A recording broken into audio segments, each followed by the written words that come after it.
Bom, boa noite. Vamos continuar então nosso estudo minucioso do Evangelho de Mateus. Hoje, continuando o primeiro versículo da passagem que a gente começou a estudar, né, que é o perdão do pecado de um irmão, os versículos 15 a 22. Nós estamos estudando o versículo 15 do capítulo 18. Né? Começamos a estudá-lo, né, já vou até avançar aqui para o versículo, começamos a estudá-lo na última reunião, né? Aqui no salão a gente teve uma pausa de uma semana, onde a gente fez a nossa reunião festiva de Natal, né? Mas o pessoal da internet segue na sequência, né? Nós começamos a estudá-lo, vimos um texto do Evangelho segundo o Espiritismo, e aí ficou faltando um texto da Revista Espírita, que eu selecionei, e um texto da coleção Evangelho por Emmanuel, né?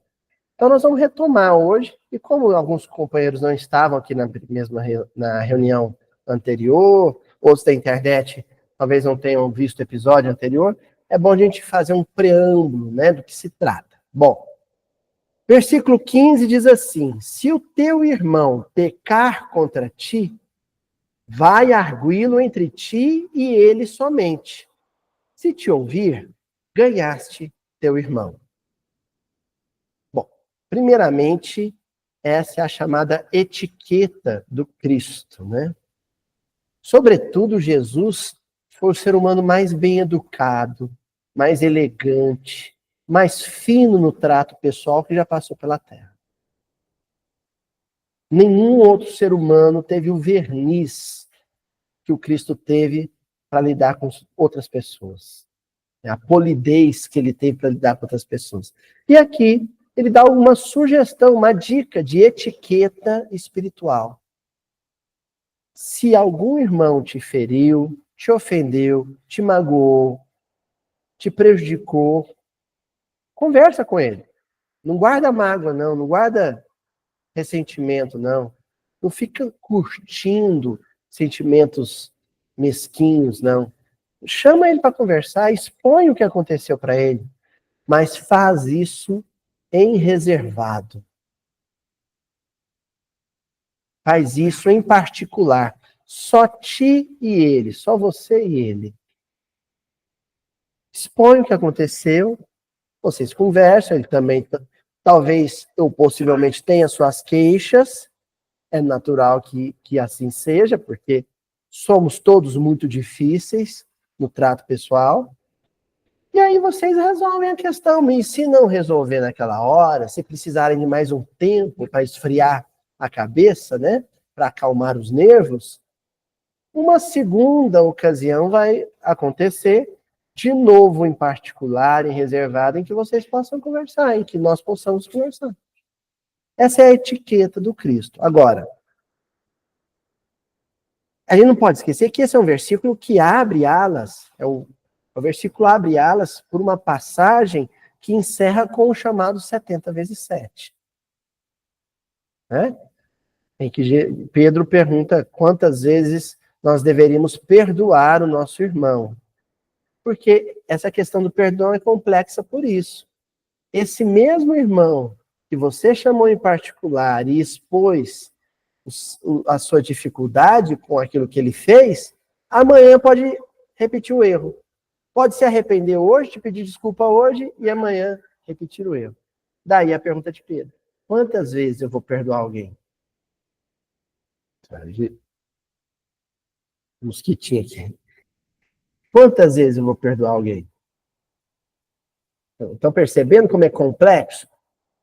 E mais, dependendo da ofensa, você nem precisa que ele recapitule a falta para que você já, por si só, tenha dificuldade de perdoá-lo. Porque há ofensas que são facilmente perdoáveis, outras não. Outras exigem mais do nosso coração. Então, essa passagem toda vai discutir essas questões, que eu acho que é o grande problema humano. É o grande problema da existência humana. O grande problema da existência humana não é um problema político, não é um problema científico, não é um problema filosófico, é um problema moral. O problema do perdão. E não é à toa, portanto, que a primeira narrativa bíblica, né? Porque você inicia Gênesis, que é o primeiro livro canônico. Não foi o primeiro a ser escrito, mas é o primeiro canônico. Inicia com uma descrição do processo de criação, mas quando entra o ser humano na jogada, logo entra também um problema de falta e necessidade de perdão desta falta, com Caim e com Abel. Ali começa um drama que é humano, que vai atravessar todas as experiências familiares, todas as experiências humanas, o problema de perdoar quem te magoou, quem te feriu, quem te ofendeu, quem te assassinou, ou quem assassinou quem te ama e quem você ama. É um grande problema da existência humana. Toda a obra do André Luiz gravita em torno disso, né, Eurídice? É um grande problema do perdão. Então, é claro que nós vamos encerrar essa passagem daqui a algumas semanas, mas esse tema vai voltar. Vai voltar inúmeras vezes até a derradeira narrativa de Mateus. Porque a narrativa de Mateus termina com a descrição do flagelo de Jesus, a tortura sofrida por Jesus e o perdão dado por Jesus na cruz. Pai, perdoa-os que eles não sabem o que fazem. Encerra assim. Não é? Então, toda a experiência humana gira em torno desse tema. É por isso que ele tem que ser recorrente.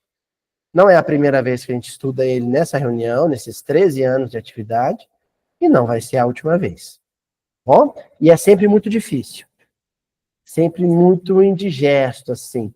Eu digo que um estudo do Evangelho sobre perdão é tomar boldo, depois uma feijoada. Né? Tem os seus exageros, os seus excessos, no caso da convivência humana, os seus excessos na palavra, seus excessos na relação com o outro, e aí depois você tem que tomar o remédio amargo, né? O boldo, a losna, né? E a quina e outros remédios amargos. Aquele remédio que é curativo, mas não é fácil de ser sorvido, de ser tragado, né? É um estudo sobre perdão, tá? Que versículo a gente separou para comentar nessas 2 semanas? Que palavra? Ganhaste.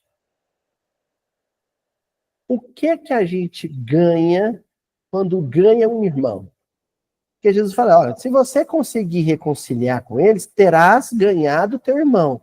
Tá, quando eu ganho o meu irmão, que não é ganhar do meu irmão, é ganhar o meu irmão, perceberam a diferença? A língua portuguesa é fascinante, né? Esses artigos e essas preposições, essas conjunções. A gente vai percebendo a diferença que tem entre ganhar do meu irmão, chamar em particular para ganhar dele, é botá-lo debaixo do meu chinelo, é humilhá-lo, né? É jogar na cara dele os erros dele, de modo que ele curve a fronte. Enquanto ele dobrar serviço, dobrar a nuca, eu não me sinto saciado na minha sede de vingança, né? Porque isso não é justiça, isso é vingança. Aí eu ganhei do meu irmão. Agora, ganhar o seu irmão, ou ganhar teu irmão, é conquistar o coração dele. É tocá-lo nas fibras mais profundas do sentimento. De modo que ele se abra intimamente para a amizade comigo. E aí, quando eu consigo isso, o que eu ganho com isso? Quais são os ganhos? Quais são os bônus dessa escolha comportamental que eu fiz? Dessa opção na relação com o outro? É uma escolha. Eu escolho como eu vou lidar com o outro, como eu vou me relacionar com o outro. E quando eu faço essa escolha, há ganhos. Quais são eles? O que a gente estudou mais ou menos a semana passada, né? E aí o Evangelho segundo o Espiritismo, o texto que a gente viu, falou mais daquilo que a gente não perde e não tanto daquilo que a gente ganha. O que a gente não perde? A paz, a saúde, o equilíbrio. Por quê? Porque normalmente não, vias de regra, processo de ressentimento e mágoa profunda e mágoa recíproca, se arrastam uma existência inteira, adoecendo ambos, varam ao túmulo, depois atravessam, às vezes, a vida espiritual, a erraticidade, e adentram uma nova experiência. Você desencarna e reencarna com aquele processo de ressentimento. E os prejuízos, os danos disso, dessa teimosia moral, são inúmeros, a gente discutiu na semana anterior. Tá bom? Bom, o que veremos hoje, então? Tá gravando. Obrigado, assim, de qualquer forma, obrigado. Tá gravando. Nós veremos um texto da Revista Espírita, no ano 5 da Revista Espírita, setembro de 1862. Então, é um texto psicografado concomitantemente ao processo de organização do Evangelho segundo o Espiritismo, que é a obra mais moral da codificação kardeciana. E o título é Uma Reconciliação pelo Espiritismo. Começa com Kardec relatando o caso de dois amigos que eram amigos por uma bagatela, e quase sempre é por bagatela, né? Uma bagatela qualquer, geraram lá um quiprocó, uma confusão entre os dois, e os dois acabaram a amizade, e foi necessário uma intervenção, mas ambos eram espíritas, foi necessário uma intervenção dos espíritos, através do processo da comunicação mediúnica, para que os dois se reconciliassem. Né? Aí, Kardec vai estudar, analisar, porque a Revista Espírita é esse laboratório textual, né? Onde ele vai testando o potencial moralizante das mensagens, para depois decidir quais delas vão integrar a obra básica. É isso que acontece na Revista Espírita, viu, gente? A Revista Espírita é ali o laboratório, onde Kardec vai testando o impacto que aqueles textos têm nos leitores, para saber, esse vai para a obra. Por isso que acontece muito de você ter o mesmo texto na Revista Espírita e no Evangelho segundo o Espiritismo, na Revista Espírita e no Livro dos Médiuns, né? E aqui, Kardec vai analisar algumas das comunicações que esses dois sujeitos receberam e que levaram eles à reconciliação. Num dos textos afirma assim: o Espiritismo tem provado a sua benéfica influência ao restabelecer a boa harmonia nas famílias e entre os indivíduos. Vamos parar aqui. Estudar Espiritismo, quando você realmente está aberto para o aprendizado, né?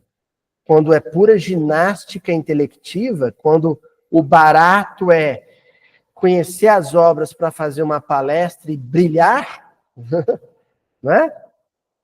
Receber tapinha nas costas, o espírito não aplaude depois de palestra, mas adora fazer fila para cumprimentar. Então, você acaba recebendo, né? A bananeira recebe um terrinho no pé, uma terrinha no pé do mesmo jeito, né? Quem estuda por isso, com essa finalidade, espiritismo não tem esse alcance moral. Mas quem estuda espiritismo para viver melhor, para adoecer menos, para aproveitar mais o tempo entre o berço e o túmulo, esse permite que o ensinamento, a instrução espírita lhe modifique o caráter a ponto de a sua relação com os outros se tornar mais qualitativa, ter um ganho qualitativo. O espiritismo faz bem, além de ser bom, ele faz bem. E notem bem, quando a gente fala o espiritismo, nós não estamos falando do espiritismo como algo apartado do evangelho. Muito pelo contrário, essa reunião se justifica porque ela é um estudo do evangelho à luz do espiritismo. Essa dissociação não existe. Então, nós sim, acessamos essas noções de vida moral através do espiritismo. Mas Os homens de 2000 anos atrás, na Galiléia antiga, eles não precisaram do Espiritismo para acessar o mesmo conteúdo, através das palavras de Jesus. Entenderam? Então, nós lemos livros espíritas para entender o que Jesus falaram. Eles beberam direto da fonte. E notem bem, quando eu digo eles, pode ser nós em um tempo mais desavisado, né? Bebemos também direto da fonte e cuspimos fora o que tragamos, né? E aí precisamos de 2000 anos depois do Evangelho redivivo, ou seja, de um revival do ensinamento de Jesus através da literatura de Emmanuel, da literatura de André Luiz, para entender a mesma mensagem, que é essa que a gente está estudando. Agora, é inevitável, se você realmente abraçar a causa, não é ocupar uma casa. Frequentar uma casa é diferente de abraçar uma causa. Hoje eu estou cheio dos jogos consonantais e vocálicos, né? O Mildinho está mais para poesia concreta do que pregação evangélica, né? Mas frequentar uma casa é uma coisa, abraçar uma causa é outra. E quando você abraça uma causa, é isso que os espíritos estão dizendo para Kardec aqui. Disso temos numerosos exemplos. Na maioria, casos íntimos, olha.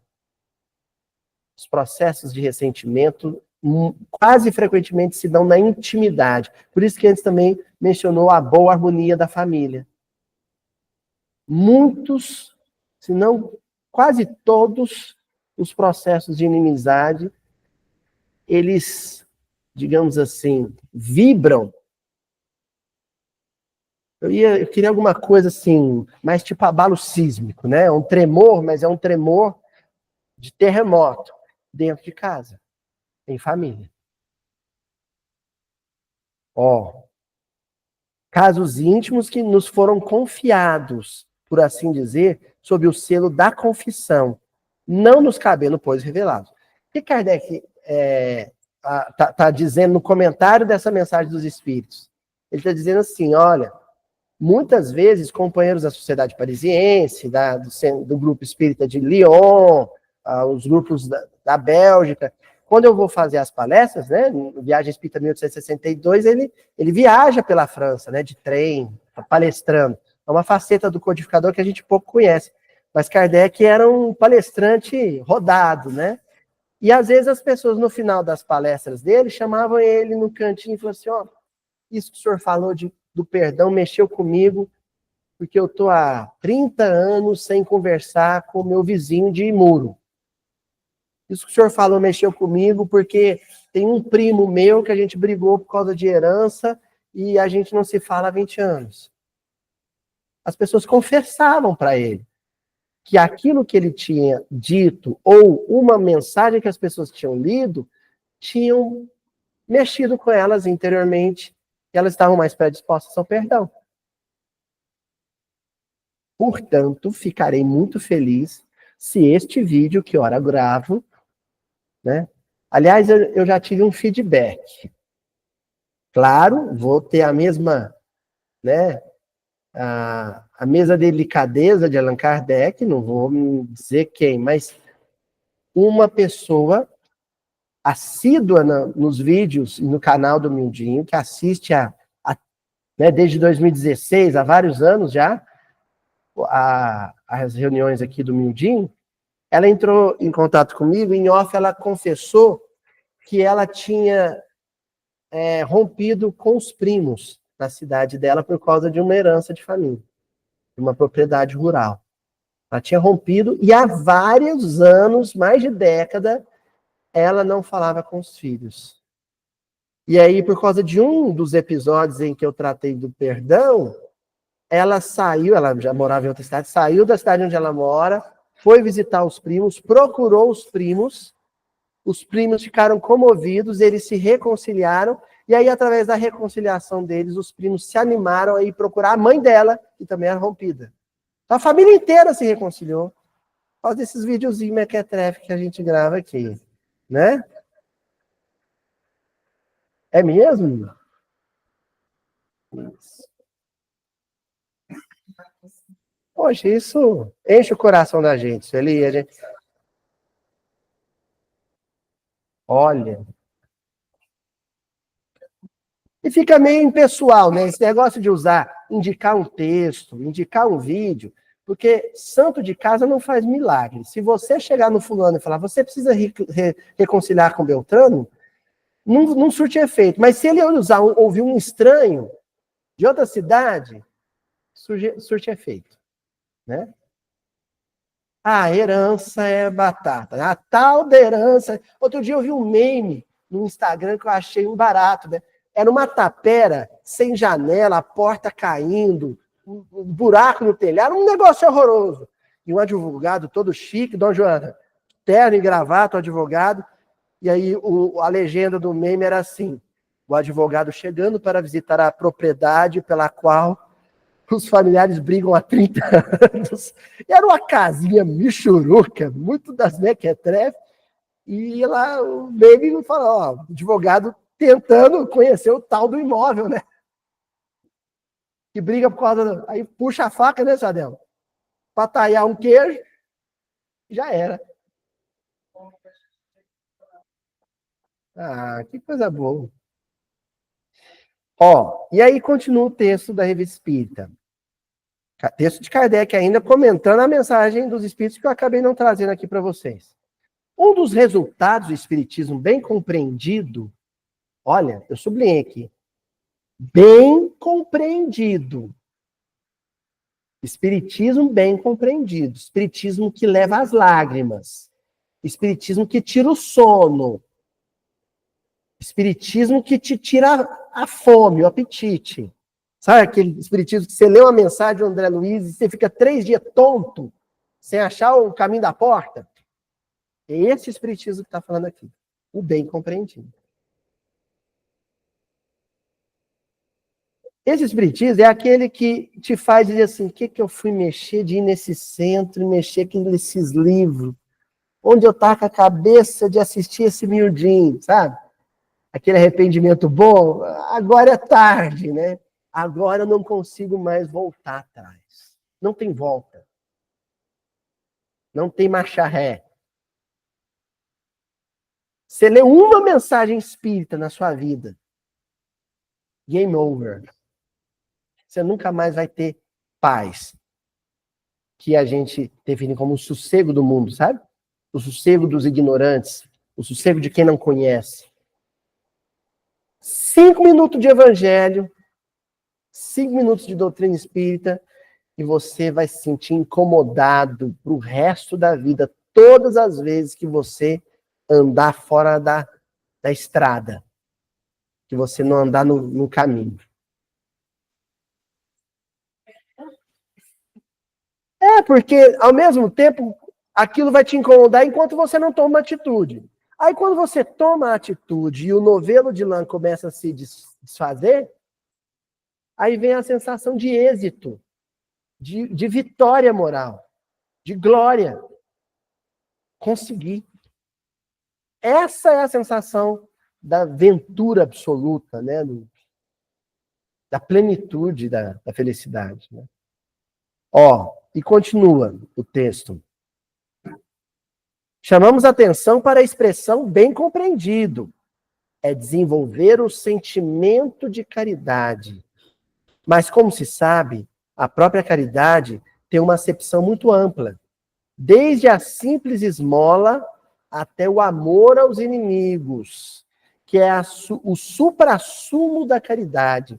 Isso aqui eu achei genial, porque quando você fala caridade, é um negócio tão amplo, abarca tantas coisas, né? Abarca ajudar alguém a trocar o pneu do carro na rua, doar uma cesta básica, perdoar um sujeito que pisou no seu calo na fila do banco, até o que Kardec chamou de suprassumo da caridade, ou seja, padrão ouro da caridade. Top de linha da qualidade, que é o perdão ao inimigo, ao malfeitor, a quem te prejudicou, te feriu, te magoou.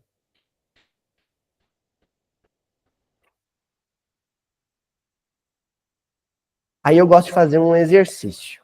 Já que eu não posso e não sei, né, nominar os grandes adversários que cada um aqui tem na família, porque aí é muito íntimo, aí eu trago para um geralzão, mas que dá para a gente ter uma noção, né? Do que é esse amar os inimigos. Pense naquele político que você mais despreza e mais detesta.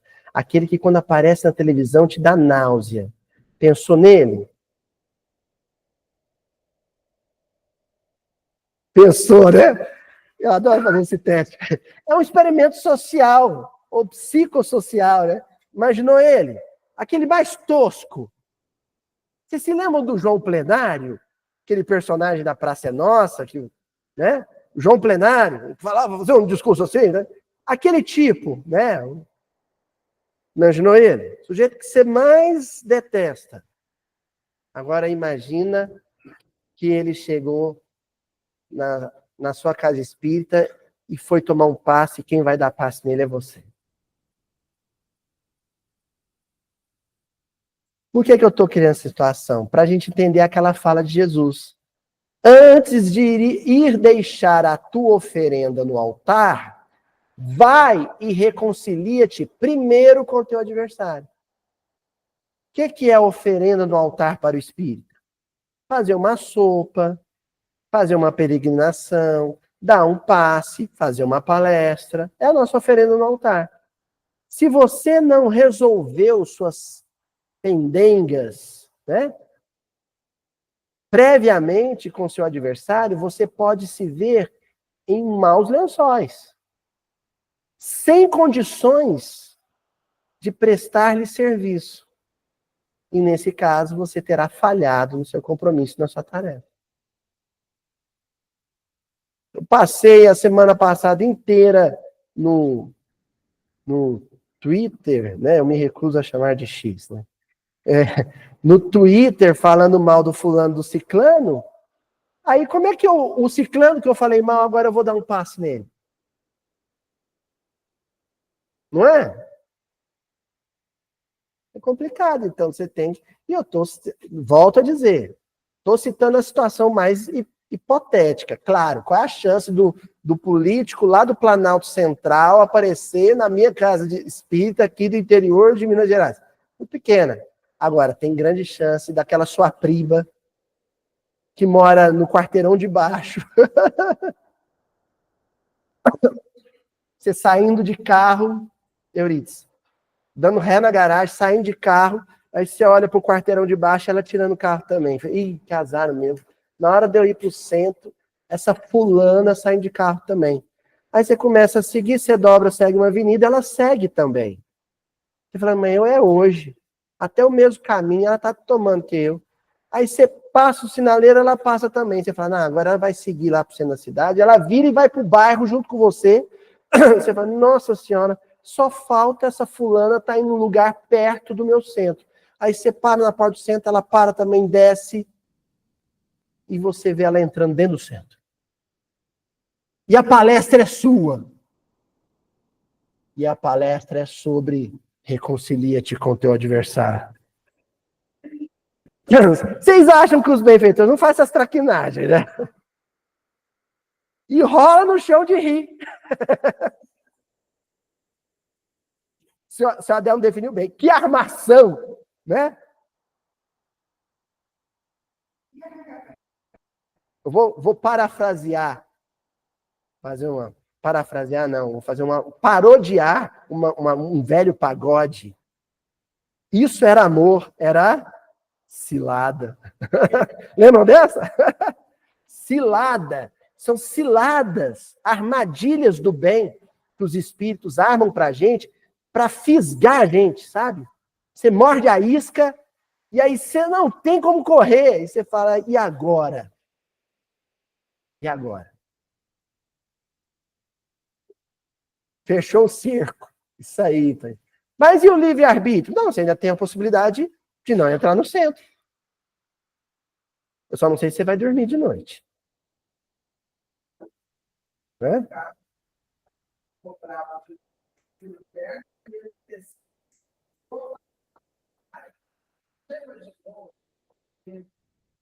Pois é, mas isso acontece muito, né? Isso acontece frequentemente.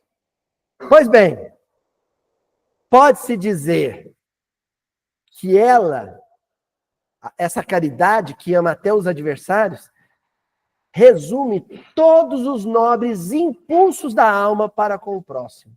É a síntese. Perdoar o adversário é a síntese. É a meta-síntese, né? Lá para o Kubitschek foi construir Brasília. Para o espírita é perdoar o adversário. É o resumo da ópera. 40 anos de espiritismo. Fez tudo em espiritismo. Não fez isso. Desencarnou mal. O espiritismo é um negócio muito exigente. Para os fortes. Mesmo texto. Desde então, não mais querelas, porquanto serão indulgentes entre si e farão mútuas concessões. E é um texto tão inteligente, né? Porque resolver querelas é fazer mútuas concessões. É ceder. Cada um cede um pouco, cada um, sabe? Baixa um pouco a arma, o outro baixa também. Pronto. Chegamos num ponto de neutralidade, né? O ponto zero. Mútuas concessões. Não existe reconciliação se eu não ceder um pouquinho, não. Eu tenho que baixar a crista. Sabe? Se eu não me curvar um pouquinho, e o outro um pouquinho, eu mais um pouquinho, o outro mais um pouquinho, não tem acordo. Tem que ter concessões de parte a parte, senão... A senhora mencionou o Haroldo, né? Tem um tempo aqui em casa a gente está conversando, aí ele comentou isso comigo. Eu nem sei se eu podia estar confessando isso aqui, se isso me dá problema demais, mas eu acho que não. Que ele falou, olha, tem sido cada vez mais difícil ser juiz. Aliás, a gente estava no carro, tá levando ele para fazer uma palestra, ele comentou isso, porque o Haroldo era juiz da vara de defesa do consumidor, da vara de... E ele falou assim, que chama o povo para fazer acordo, e ele falou assim, é uma dureza de coração. Que chama, ó, se cada um ceder um pouquinho, o senhor aceita baixar um pouquinho a indenização? O senhor aceita pagar a indenização se ele baixar? Não. Quero ir às últimas consequências. Eu lembro dele, a senhora falou, eu lembro dele me comentar isso, assim, Luiz, tá impossível ser juiz de vara de defesa do direito do consumidor, porque não cede, não faz mútuas concessões, não tem acordo. A premissa do juiz é tentar o acordo, gente, não é ir para a pena máxima, condenar a indenização faustosa, não é isso. O bom juiz, ele tenta o acordo, mas para ter o acordo, tem que ter mútuas concessões. Tem que ceder um pouquinho, né? Exatamente, né? Causa trabalhista, senhora Adelma, né? O patrão, os dois tem que chegar num acordo ali, né? Um tem que ceder um pouquinho, o outro também. Mas o orgulho não permite.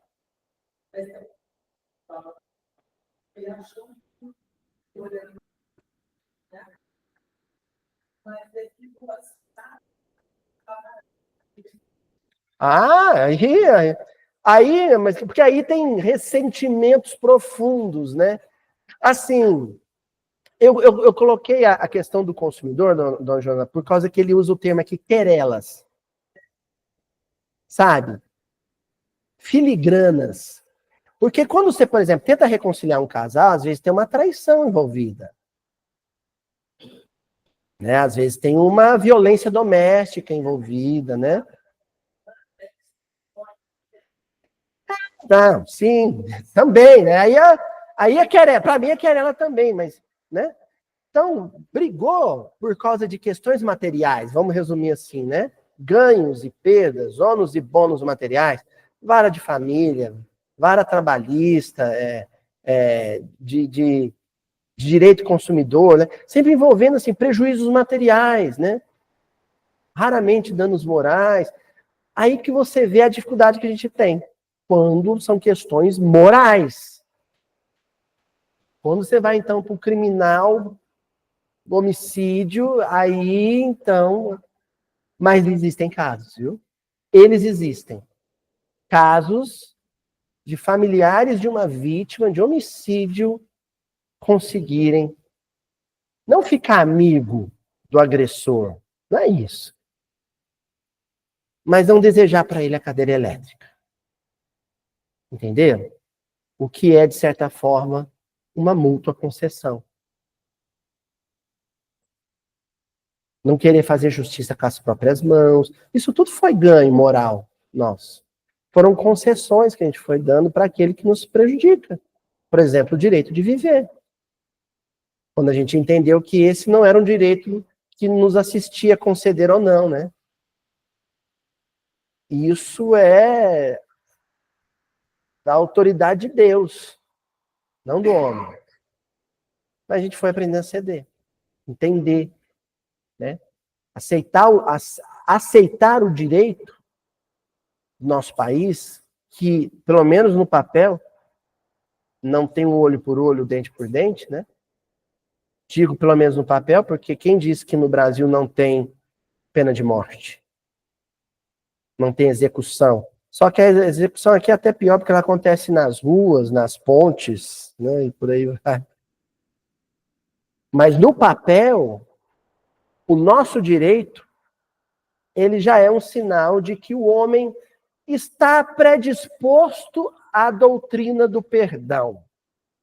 Predisposto, ou seja, inclinado a ela. Inclinado a ela. Quando é que a gente vai realmente ter incorporado a doutrina do perdão? A religião do perdão? Quando a gente conseguir o perdão do adversário que nos ofendeu em grau máximo, que nos prejudicou em grau máximo. Certo? Por exemplo, com um crime em que tira a vida. E eu sei que, olha, assim, não deveria ser assim. Eu não sei porque, né, deveria ser diferente, mas, enfim. As coisas que eu estou dizendo aqui, que é o óbvio do óbvio quando a gente fala de evangelho, é para muita gente por questão polêmica. Gera barulho. Dizer que a terra redimida é aquela em que a vítima perdoa o algoz de um assassinato, por enquanto ainda causa barulho, ainda é alguma coisa que incomoda. É alguma coisa que incomoda, né? Avançando. Agora do livro Evangelho por Emmanuel, da coleção Evangelho por Emmanuel, o volume que diz respeito justamente ao livro de Mateus, né? Capítulo 82, Reconcilia-te, que trata deste versículo que nós estamos estudando hoje. Reconcilia-te com o adversário enquanto permaneces a caminho com ele. É o versículo que vai estar comentando, né? Não especialmente de hoje, mas o da passagem. Então, olha só, vejam bem. Enquanto estás a caminho com ele, se refere a uma jornada entre berço e túmulo. A gente chegou a falar isso na reunião anterior. Esses problemas de ressentimento, mágoa, rancor, eles precisam ser resolvidos enquanto os dois estão encarnados. Enquanto estamos a caminho. Enquanto estás a caminho com ele, ou seja, enquanto vocês estão convivendo na carne. Porque se você desencarnar antes, ou ele desencarnar antes, as coisas, elas deixam de ser um problema da experiência material e se torna um problema kármico. Ou seja, algo que vai ser resolvido na próxima existência. Que vai atravessar com você para a próxima existência. Tem que resolver nessa. E aí que vem a importância, às vezes, do leito de morte, né? Eu acho que eu cheguei a comentar, eu comentei, o Dr. Ricardo Vardil contou uma coisa muito interessante, ele contou num podcast, da irmã dele que tinha dificuldades com a mãe. Mas a dificuldade de relação das duas era tão grande que ela não abraçava a mãe. Ela não abraçava a mãe, Tina. E aí, a mãe adoece, tem uma doença muito grave, vai para a cama, não sai da cama, com a cama vem as escaras, que falam, né? As feridas, né? E aí alguém precisa passar pomada na ferida da mãe, os outros irmãos todos moram fora, sobra para quem? Então ela foi, em função da condição de cuidadora, ela foi obrigada a tocar a mãe.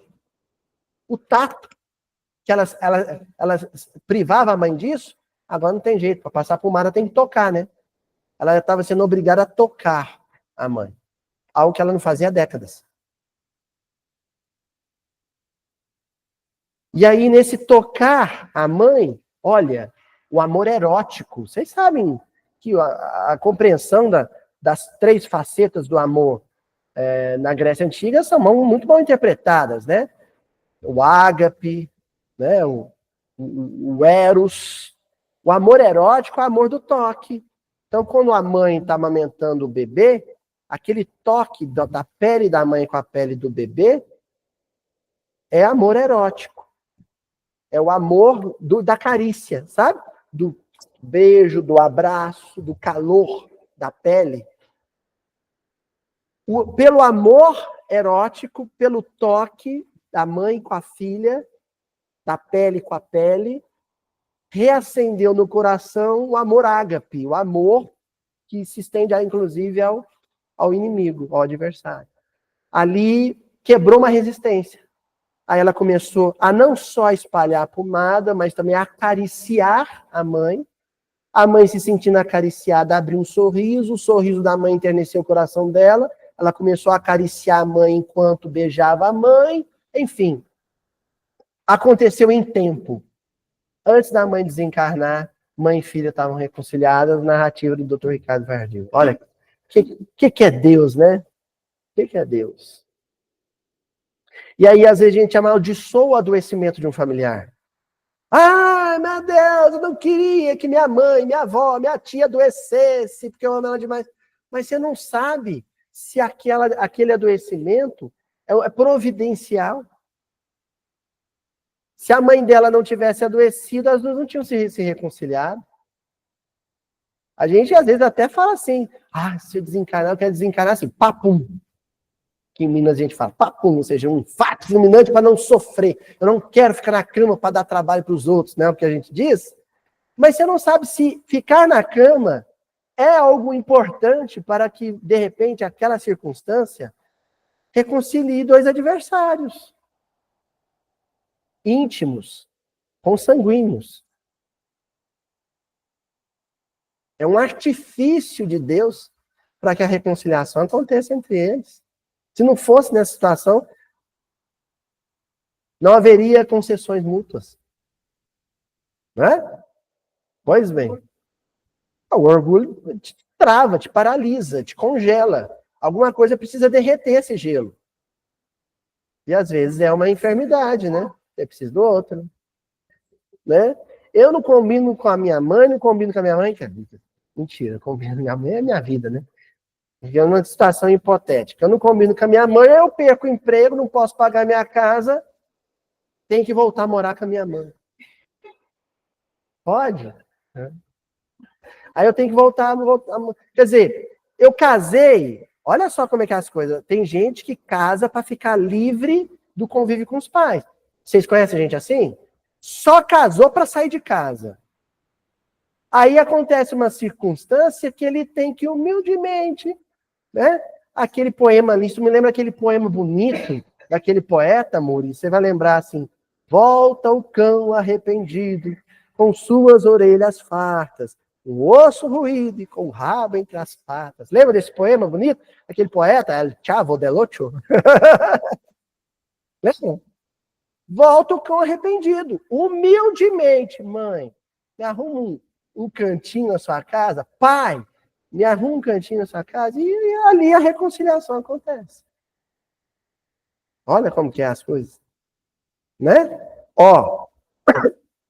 Em semelhante enunciado, reconcilia-te enquanto estás a caminho, revelou o Divino Mestre a necessidade de nossa iniciativa no ato de ajudar aqueles que discordam de nossos pareceres, ou que nos atiram espinhos à dignidade pessoal. Então, poeta, né, Emmanuel? Olha o que ele está falando.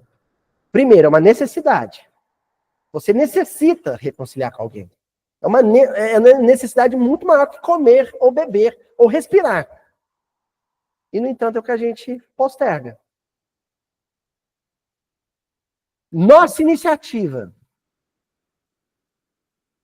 tem que partir de mim. Não adianta ficar rezando, Senhor, toca aquele coração para que ele venha me pedir desculpas. É de uma arrogância uma prece dessa, né? Não. A iniciativa tem que ser sua. Ó, você me magoou, você me ofendeu, mas eu fiquei um tempo magoado com você, mas eu vim aqui para resolver isso, quero esquecer isso. Nossa, eu nem sabia que tinha magoado você. Pois é, mas tinha magoado, mas eu já perdoei também. Tá tudo bem. Entendeu? O ato de ajudar quem discorda da gente na vida. Porque às vezes uma animosidade, uma antipatia não surge de uma grande ofensa. Surge do simples fato do outro pensar diferente de mim. O outro pensa de mim, é meu inimigo. Olha um negócio desse. Né? Então, além de uma postura antidemocrática, é de uma arrogância, de uma vaidade, sabe? De um conceito superlativo de si mesmo, né? Só está certo quem concorda comigo. Só merece meu apreço quem concorda comigo. Só é meu amigo quem concorda comigo.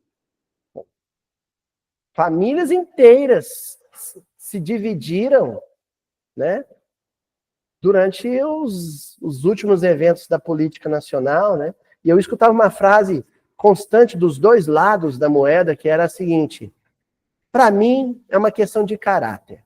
Se torce para o fulano ou se torce para o ciclano, é porque é mau caráter. Isso é muito mais complexo. Esses dias eu estava escutando uma socióloga da USP, ela falando sobre a bipolaridade, né? A bipolaridade, perdão. Pela polarização política, né? Se bem que para muita gente é bipolaridade, mas enfim, a polarização política, ela falou assim, quem trata assim é a imprensa. A sociologia sabe que a coisa é muito mais complexa, muito mais complicada. Muito mais complexa. Não é assim, sabe? Água e azeite, sol e chuva, yin e yang, não é assim. Aliás, é o yin e yang, porque no yin e yang uma parte contém a outra, né? É mais ou menos yin e yang, aliás. Então, porque é complicado, você não pode transformar em rival alguém que torce para o outro time. No futebol isso já é complexo. No futebol é complexo. Às vezes o sujeito... Ó, gente, eu sou um vascaíno, sofredor, todos aqui sabem disso, e o maior ídolo do Vasco, um dos maiores ídolos, o maior foi o Roberto Dinamite, claro, né? Mas o Romário foi um dos grandes ídolos do Vasco. E depois eu tive que assistir o Romário com a camisa do Flamengo metendo gol no Vasco. Não foi assim? Então, no futebol não existe essa dicotomia absoluta. Por que ela existiria em outras questões? É complexo, muito complexo. Né? A história dos Capuleto e os Montecchio, né? Com o Shakespeare romantizou, dramatizou, aliás, aquela coisa da cidade dividida, né? É complexo. Aí, por que o Emmanuel está comentando essa questão os que pensam X e os que pensam Y, né? Ele diz assim, aquele que procura reconciliar-se, assumindo a responsabilidade do novo entendimento, assumindo a responsabilidade, chamando a responsabilidade para si, é sempre um coração inspirado no verdadeiro amor. Não importa quem cometeu a primeira ofensa. Quem tiver a iniciativa da reconciliação está inspirado por Jesus. Mas às vezes esse que procurou para reconciliar, ele que foi o autor da ofensa, não tem importância. Se foi ele que teve a iniciativa da reconciliação, quem está certo é ele, a partir de agora.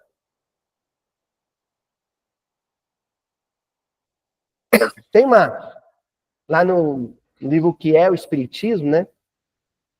Kardec cria uns diálogos fictícios, né? Não sei até que ponto eram fictícios de fato, né? Então, tipo, uns debates entre tipo, um padre católico da época e um espírita, um padre tentando provar que a reencarnação não existia, enfim, tal. Aí tem um comentário que Kardec faz lá que é muito interessante, que ele fala que em qualquer discussão, seja religião, futebol, política, quem é que está com a razão? Quem for mais gentil, cordial, amável, educado e estiver com a mão estendida para o entendimento. Então, um espírita grosseiro, estúpido, arrogante, defendendo a reencarnação, com um protestante que não acredita no dogma da reencarnação, mas que está sendo amável, gentil, cordial e aberto ao entendimento, se perguntasse para Jesus, para quem o senhor dá ganho de causa, ele falou assim, para o que mais ama. O espírita, a doutrina dele pode estar certa, mas ele está errado. Ó, aquele que atende ao conselho do Cristo, tentando a reconciliação, tentando. Os espíritos estão esperando a gente pelo menos uma tentativa, um esforçozinho.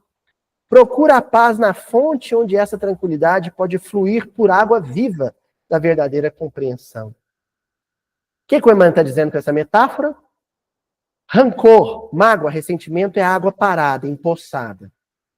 Reconciliação é água viva, água corrente. Água que corre, tem correnteza. Água corrente é água pura, limpa, potável. Água empoçada. Se eu achar um buraco no asfalto, estiver cheio da água da chuva, o senhor bebe aquela água, seu Murilo? Não. Água parada é água pestilenta, cheia de parasita, de doença. Então, o coração de quem guarda um ressentimento muito grande é uma poça de água suja.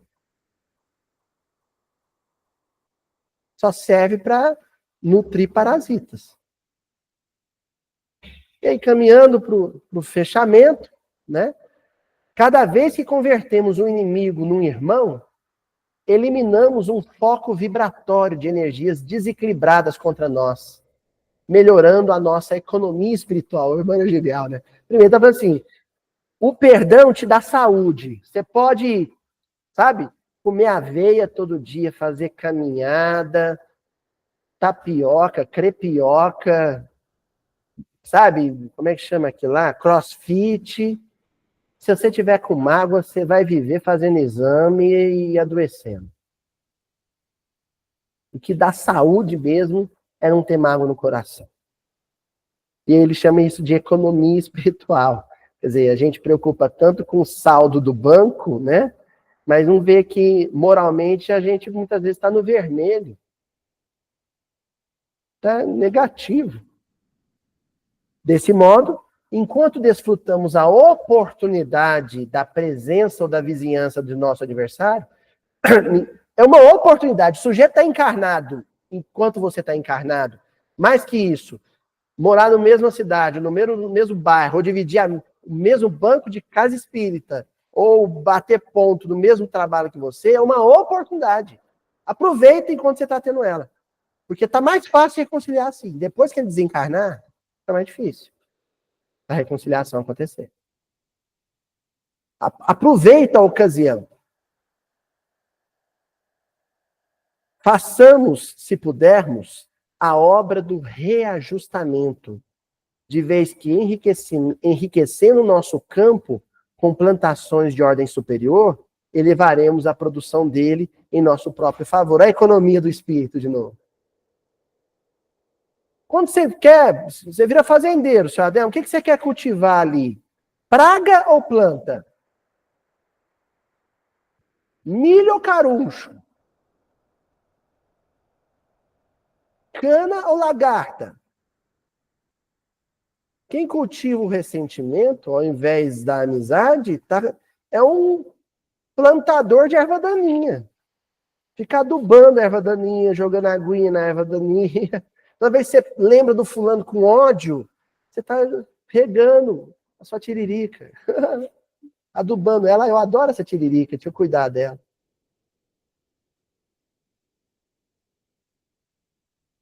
E aí,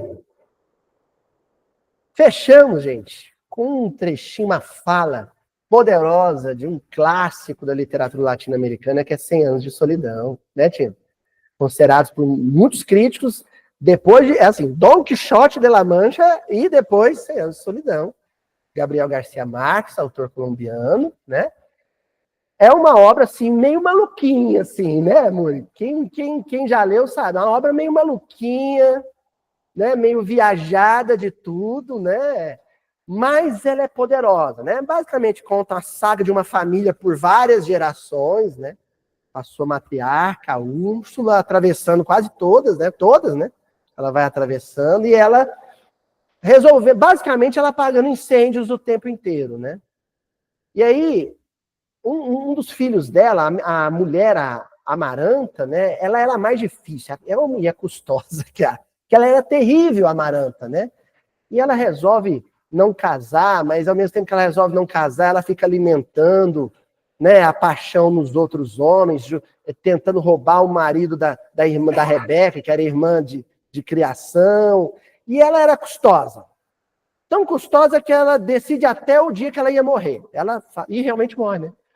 Dura isso, né? Ela fala assim, hoje vou morrer hoje, viu, gente? Vou morrer, e aí ela prepara todo um circo em volta da morte dela e tal. É. E aí, interessante que tinha uma das parentas, que também não era uma pessoa muito fácil, não, que ela tinha um ódio mortal dessa parenta, né? Aliás, acompanhar a árvore genealógica de 100 Anos de Solidão também não é fácil. Você tem que nem livro do André, você tem que ir anotando os nomes, né, do lado, senão depois, como é que era o nome daquela, né? Acho que era a Fernanda, né? A Fernanda, ela era custosa também. E a Maranta, ela ia desencarnar com ódio dessa mulher. E aí a Úrsula vai falar para ela, minha filha, então se você vai morrer, reconcilia com o seu adversário, né? Não morra com esse ressentimento. E ela fala uma frase que eu tenho ela sublinhada no livro, e que aí quando eu lembrei desse tema, eu lembrei da frase, eu fui lá no livro, a Úrsula fala para a filha assim, filha, 1 minuto de reconciliação tem mais mérito do que toda uma vida de amizade. 1 minuto de reconciliação tem mais mérito que toda uma vida de amizade. Por quê? Porque você viver bem com um amigo é fácil. E o que é fácil é barato. Agora, tentar, se esforçar, se mobilizar intimamente, psicologicamente, para tentar viver bem com o adversário, isso é muito difícil, e porque é mais difícil, tem mais valor no mercado espiritual, na economia espiritual. É uma moeda que tem um peso maior. Entendeu? É isso que ela está tentando dizer para a filha. O que se passa depois, também não vão contar aqui, né? Para não dar spoiler, leiam 100 Anos de Solidão, clássicos, né?